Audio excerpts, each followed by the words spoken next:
This week I was at a national coaching event. I did a quick presentation around creating coaching cultures, and it's still an evolving narrative.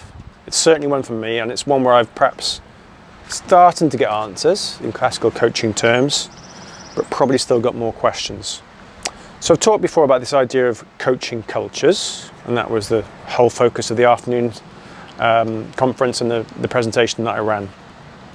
There's a challenge. I read recently that people don't understand what coaching cultures are because they don't understand what coaching is. Okay, that's fair enough, but actually, unless we get over that hurdle, they don't understand what coaching cultures are because this word culture as well. And I get quite playful with the words, and I do an exercise where I talk about culture and I break the words down: cult, cure, and culture. And actually, it's okay to have a cult of coaching and others within the organisation. How can you harness and leverage that? It might be a cure, depends if people are ready for it, but it's probably not really culture. It's coaching plus culture because of alliteration.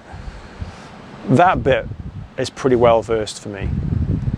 And the idea being that culture is such a volatile, such a resonant thing. I'm talking organisational culture here now before we even talk about national culture and whether you use things like your family culture, whatever it might be.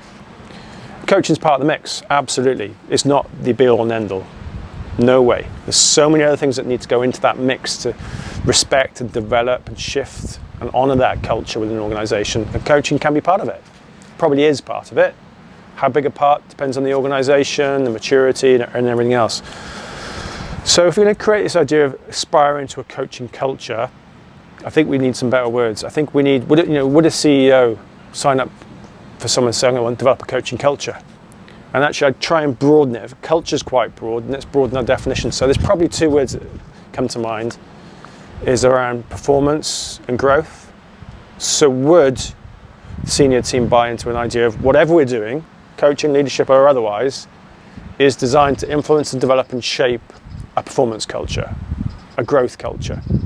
I think that's where it's at. I think just being coaching culture focused is actually missing the point a little bit. It's language we use, and it's language we should probably continue to use because people know what we mean.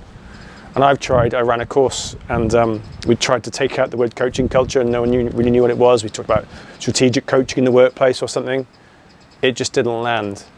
So now what we do, we use the language as the entry point, the Trojan horse. Then we jump out and say, actually, is it really coaching and culture? What is it? What do we mean by culture? And what do we mean by coaching?